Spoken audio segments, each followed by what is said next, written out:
Всем огромный привет! Вы на канале Вечное Лето, и я к вам с новостями. Вы часто спрашиваете, ребята, когда же вы уже поедете в новое путешествие? И у меня для вас есть новость. Мы отправляемся в новое путешествие. Куда же мы едем? Вы будете в шоке, потому что я сама в шоке. Помните, я выкладывала новость о том, что на 14 февраля Саша мне сделал самый лучший подарок, о котором я мечтаю уже много лет. Но я не могла тогда рассказать, потому что не все было готово, мы вообще не знали, состоится эта поездка или нет. И он подарил мне билеты на концерт моей любимой группы «Рамштайн» во Франции. Представляете, я говорю, у меня мороз по коже, я сама не верю в то, что это говорю. Я уже 4 раза была на их концерте в России, и мне всегда мечталось попасть на их концерт в Европе, где их родной дом, где они выступают, посмотреть, отличается ли шоу, я очень люблю их шоу. И Саша узнал, что будет тур, и купил нам билеты. 2 билета на концерт летом в июне в Марселе. И мы не знали, что делать. То есть он мне дарит эти билеты, я плачу полночи, потому что я просто не верю своему счастью. И он говорит, только у нас визы нет. Я не знаю, как сейчас Шенген получить. Не факт, что получится, поэтому сильно не радуйся, не расстраивайся, если не получится. А я уже я уже на концерте, я уже думаю, что надену. И мы начали подготовку к поездке. А почему я сейчас вам это рассказываю, как вы уже можете догадаться? Потому что мы получили Шенген. И в этом видео я расскажу, куда именно мы поедем, в какие города, как мы получали Шенген и сколько он стоит. Нам говорили, что сейчас сложно получить Шенген, сложно поехать в Европу, проблемы с перелетами и все такое, но мы решили попробовать. И все получилось. Что касается документов для подачи визы, многих интересует, какие документы нужны в 2024 году. Мы вот здесь выведем весь наш пакет документов на двоих, чтобы мне не перечислять, потому что он достаточно внушительный. В этот пакет входят брони билетов, отелей, потом движение средств на счете, остаток на счете, страховка оплаченная, оплата за визу, сервисный сбор. Ну, в общем, вот здесь все посмотрите. Если вы тоже планируете поехать в Европу, то начинайте уже подготавливать документы сейчас, так как время ожидания визы сейчас из-за высокой загруженности увеличено. Плюс мы столкнулись с такой проблемой. Концерт во Франции. Но, когда мы пришли в визовый центр Франции, здесь, в Саратове, нам сказали, что да, мы принимаем документы, делаем визы, отправляем паспорта в Москву, все классно, здорово, мы такие, ура. Они говорят, ну, только вам нужно самим записаться на подачу документов, а это сделать проблематично, потому что на каждый город, где есть визовый центр Франции, выдают определенное количество квот, мест на визу. И кто успел, тот и записался. И многие используют бот для записи. Вы же не можете целыми сутками, сидеть и обновлять этот сайт. Вы по-любому будете там свои дела делать. А бот приходит вам такое сообщение, что вот свободная раздача места на Саратов, там 2 места на такое-то число, на подачу документов. Вы экстренно вот так заходите, быстро вводите свои данные и бронируете себе вот это время на подачу. Мы этим делом занимались, наверное, месяц. Как вы поняли, у нас ничего не получилось, потому что я не знаю, то ли там какие-то сверхлюди сидят. Мы тоже установили этот бот, который нам говорил, что вот место в Саратове, 2 места. Мы даже на сайт не успеваем зайти, там уже все, место занято. Я не знаю, то ли это какие-то программы дополнительные или еще что-то. Есть люди, которые за деньги бронируют вот эти места. Мы такие поузнавали. Что-то это все дорого и нет гарантии, то есть ты оплачиваешь и нет гарантии, что они смогут забронировать, потому что в Саратове мало квот дают. Вот в Питере много квот, в Москве постоянно вылетают места, а в Саратове где-то раз в неделю и то 2-3 места. Никак у нас не получалось.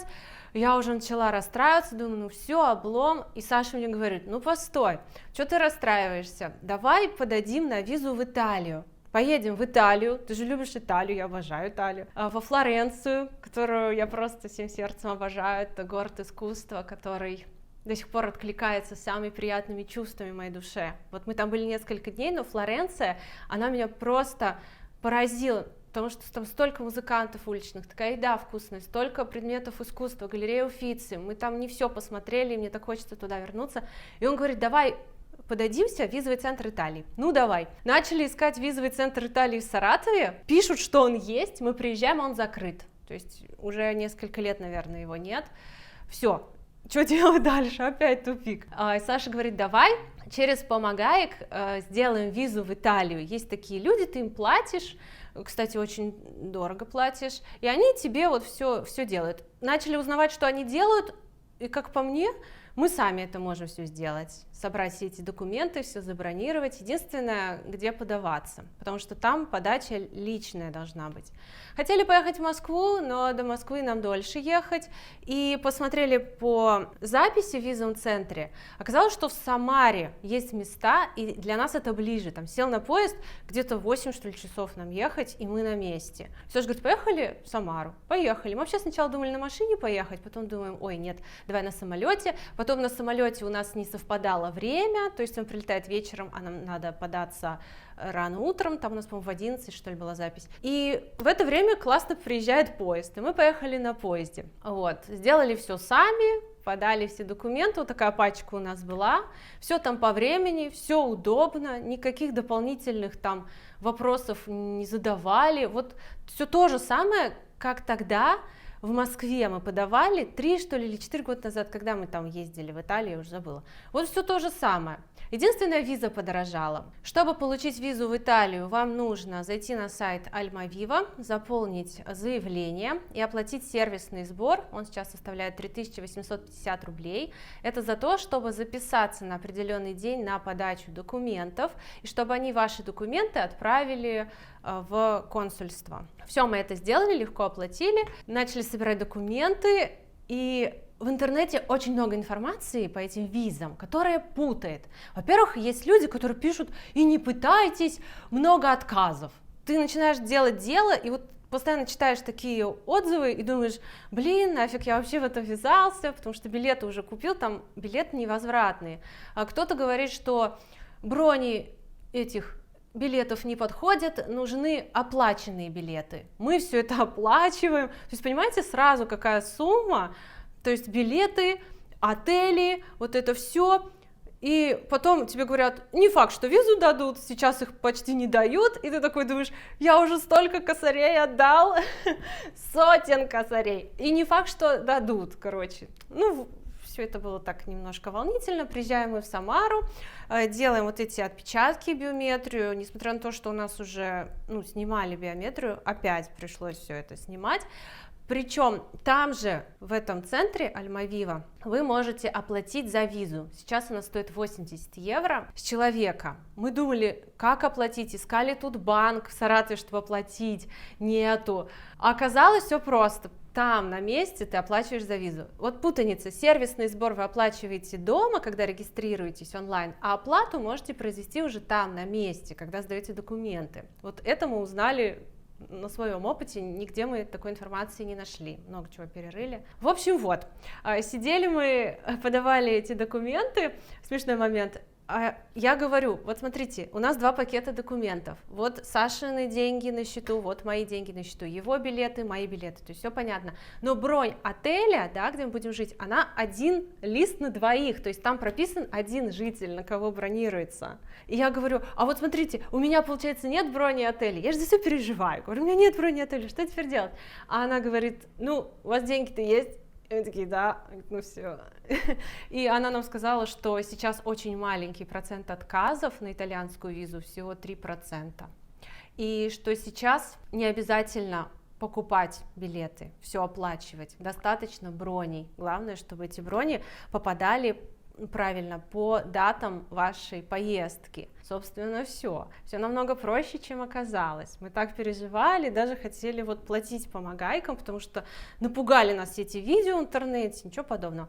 И в итоге мы еще заказали доставку, то есть вы можете забрать паспорта с визами через 30 рабочих дней в самом центре, или же вы можете заказать доставку до вашего города. Ехать в Самару за паспортами нам не очень хотелось, поэтому за 2500 где-то мы заказали доставку, курьер нам привез паспорта, причем они были в конверте уже в развернутом виде на странице с визой. И я сейчас хочу вставить этот момент, как мы получили наши паспорта. Пришла посылочка. с нашими паспортами. Та-дам! Не томи, не томи. Что внутри? Я могу ждать. Так, визовый центр Италии. Так. О, паспорт. Уже открыт. Так. А насколько, так озвучь? О! До 25 ноября. Отлично, на полгода получается. Ура! На полгода. На мой день рождения. Да, поздравляю. Спасибо. И мне дали тоже до 25 ноября. Мы, кстати, думали, что нам дадут визу только на время поездки, потому что я тоже стала активным участником групп по шенгенским визам, все смотрю, кто что получает, кто там за деньги делает. И часто пишут, что вот если поездка на 15 дней, то визу дают на 15 дней.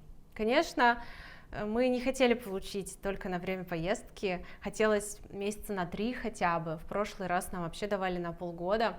И какое было наше удивление, когда Саша открывает паспорт и говорит, что наши визы до ноября, до середины ноября, то есть нам дали на полгода, как и в прошлый раз. Вообще супер новость, это означает, что мы несколько раз можем поехать. Какой у нас маршрут? С маршрутом все сложно. Мы купили билеты из Саратова в Ереван, потому что прямых рейсов из России в Италию сейчас нет, и мы купили Саратов-Ереван, Ереван-Милан. Решили полететь в Италию, потому что, как говорят, если вы получаете Шенген Италии, то вы влететь должны вот первый раз именно в Италию, в ту страну, которая вам выдает визу. Я не знаю, насколько это правда, опять же, может это из тех ужастиков, которые пишут, но мы решили не рисковать, и если уж виза в Италию, полететь в Италию. И купили такие билеты, классно, у нас из Саратова каждую неделю один рейс в Ереван, и там пересадка 2 с небольшим часа, и в Милан. Мы думаем, вообще круто, то же самое, да, что раньше у нас было Саратов-Москва, Москва, там, Рим, то же самое, Ереван, Ереван-Милан. По сути, с одной пересадкой. Все, классно. И нам приходит сообщение от авиакомпании буквально через, наверное, недели 2, что они поменяли время вылета, и теперь в Ереван мы прилетаем на час позже. И у нас до вылета в Милан остается час. То есть мы не успеем ни забрать багаж, ни пройти регистрацию, ничего. И все, не знаю теперь, что делать. Мы пытаемся вернуть сейчас эти билеты, находимся на этой стадии. И придется лететь через Москву. Да, веселая поездка. Саратов, Москва, Москва, Ереван, Ереван, Милан. Теперь план у нас вот такой. Если вы тоже недавно получали шенгенскую визу, напишите, пожалуйста, в комментариях, в какую страну вы ее оформляли, с какими трудностями вы столкнулись и что для вас стало открытием. Вот для нас стало открытием, что не обязательно оплаченные авиабилеты, достаточно броней. Мне очень интересно будет почитать, потому что вот мы хотели получить во Францию и не смогли, просто по причине того, что не получилось записаться. А если бы записались, я думаю, также бы дали. Что касается цен, я вот думала, что в Таиланде дорого, в Дубае дорого, в Париже дорого. Да, мы летим в Париж, я же не сказала, мы не только в Марсель летим, но и в Париж. У меня же была давнишняя мечта увидеть Париж, мы даже сейчас смотрим сериал «Эмили в Париже», всякие там делаю себе пометки, что поесть, куда сходить, вдохновляюсь пока этим сериалом. Значит, мы летим в Милан, потому что это самый удобный рейс из Еревана. Оттуда мы поедем во Флоренцию, прекрасный город Флоренция. Из Флоренции мы поедем в Париж, там проведем неделю.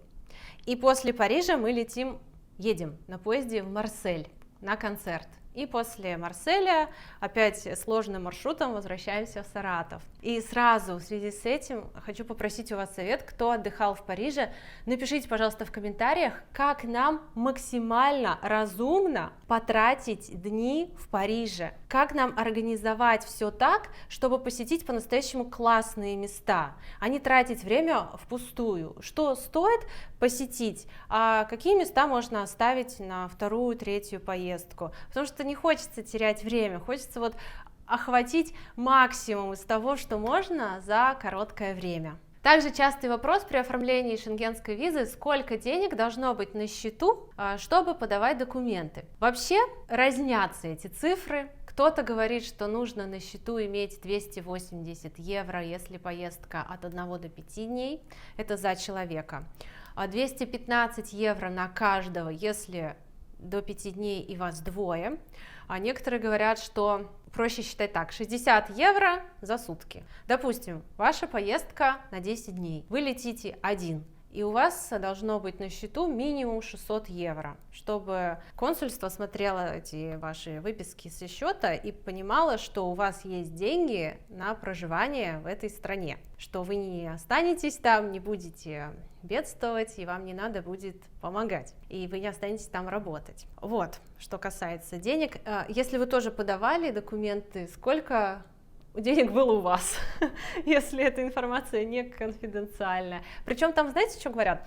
Не обязательно показывать огромный баланс. Достаточно вот из расчета 60 евро за день. Многие также пишут, что обязательно нужно подавать выписку с места работы.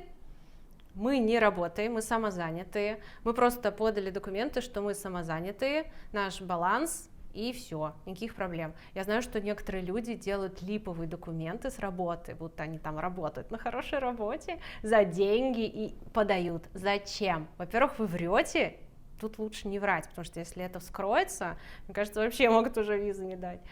И это особо и не нужно. Мы просто указали, что мы самозанятые и что у нас достаточно денег на поездку, и все. Я знаю, что многие, когда заполняют эту анкету, в графе «работа» пишут «безработный», или что муж зарабатывает, или там есть спонсор поездки, всякое разное. То есть вот эта выписка с работы не обязательно. Конечно, в шоке от цен на отели в Париже. Мне кажется, дороже, чем в Париже, нет нигде отелей. Если койко-место, ну вот, допустим, комната, да, и там 4 койки, с незнакомыми людьми жить, это где-то от 65 евро за койку. Если вы хотите отдельный номер с душем, то есть вы там вдвоем, то это от 150 евро ночь, и это далеко не центр. Поэтому мы долго выбирали отель, хочется в нормальном месте, поближе, ну и не за какие-то сверхкосмические деньги. Ну, вроде как нашли.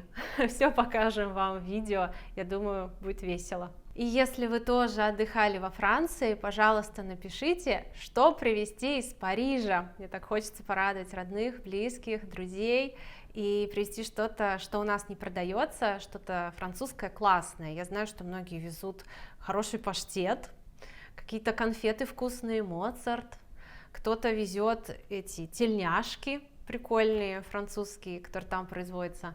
Не знаю, напишите, что такое классное привезти, потому что я сейчас составляю список, хочется всех удивить. Что привозили вы? Расскажите. Если у вас остались какие-то вопросы по оформлению визы, то смело задавайте их внизу в комментариях, мы с радостью на них ответим, потому что процесс оформления визы занял достаточно большое количество времени, и, быть может, я сейчас что-то не сказала, но это знаю и помогу вам там, так что пишите. Если этот выпуск вам понравился, то ставьте лайки, заходите в нашу группу ВКонтакте, в наш Телеграм. Я надеюсь, что я порадовала вас этой новостью, буду рада вашим советам по отдыху во Франции. Увидимся в следующих выпусках. Я вас очень всех люблю. До новых встреч. Пока.